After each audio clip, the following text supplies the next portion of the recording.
as mentioned, the core energy, we have two alternative, like fundamentally, obviously there's more levels, one level out, underneath, but fundamentally we've got the potential of having a centralized dirty energy future, Yeah.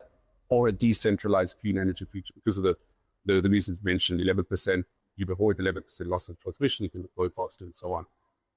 Where is the optimal place for decentralized clean energy is? Yeah. Where the sun is the brightest, the grid is the dirtiest, so you're avoiding the most amount of emissions, and that's really Africa. So similar to the fact that Africa bypassed the phone, the first landlines, they just went straight to mobile phones, and it absolutely became a booming industry. Like the MTN story in Nigeria is always one of the most mentioned, success stories of Africa. But Africa's just got so much solar irradiance. About 40% of the world's solar irradiance falls on the African continent. Really? They've only got about 4% of the world's solar. Decentralized local clean energy projects in Africa in general. Our first market has been South Africa. I happen to also come from South Africa, even though it's a Swiss company. That's really the market that we focus on because it's been so ideal in terms of the solar irradiance, in terms of the grid emissions, in terms of the fact that there's been outages with the electricity. Yeah. And also there's a carbon tax law as well there. That's one of our main forms of revenues, is monetizing those emissions reduction. And then really we help accelerate the deployment of that optimal form of energy with the local clean energy projects, your rooftop solar systems. And there's just been a massive issue with trust in that regard. So one of the reasons though, even though it's so obvious that clean energy, particularly local clean energy projects, are optimal. Yeah. So just clean energy as a whole, solar is on average 52% cheaper than your fossil fuel-based alternative, the coal plant. Even though it's so much cheaper, it is so much more optimal, there's still a $2.3 trillion funding shortfall.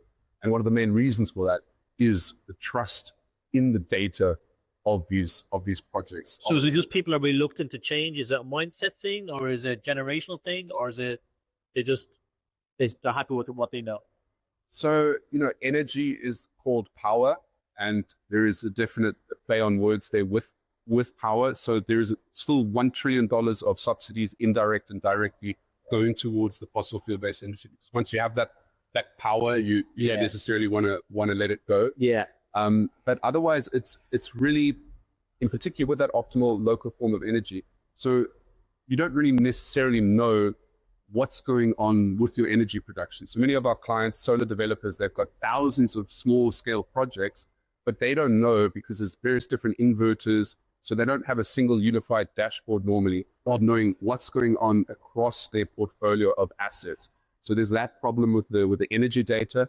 Then you don't necessarily know what's the quality of the project. Like you don't want to be cutting down trees in the Amazon to create a solar farm. That's counterintuitive. It's all about going to a clean future. Yeah. So you have the issue with the quality of the projects, and then you don't necessarily know how much impact is being generated. Only 84% of all carbon credits that were generated never actually reduced any carbon. Yeah. So there's massive, one of the core issues, trust, greenwashing, trust, that's the problem. And if you can get that right, if you can have that data and automate the analysis of that data, that's when you can start making these projects highly interesting.